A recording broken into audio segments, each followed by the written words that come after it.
Hi hello అందరికీ ఈరోజు నా స్టైల్లో సేమియా ఎలా చేయాలో చూపిస్తాను రండి. ఫస్ట్ నెయ్యిలో డ్రై ఫ్రూట్స్ వేసి వేయించాలి. ఆ తర్వాత అదే బండిలో నెయ్యి వేసి సేమియాని బాగా రోస్ట్ చేయాలి. పాలల్లో కొంచెం యాలకులు దాంతోపాటు పంచదార వేసి బాగా మరగనివ్వాలి పాలని. నా చిట్టి తల్లికి ఎంతో ఇష్టమైన సేమియా చేస్తున్నానండి. చాలా ఇష్టంగా తిన్నది, చాలా బాగుంటుంది టేస్ట్.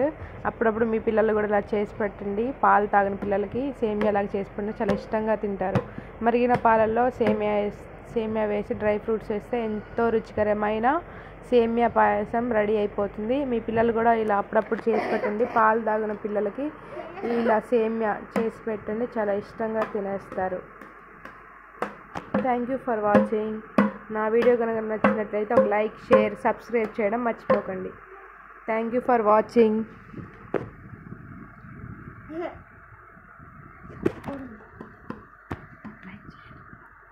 లైక్ చేయండి, షేర్ చేయండి.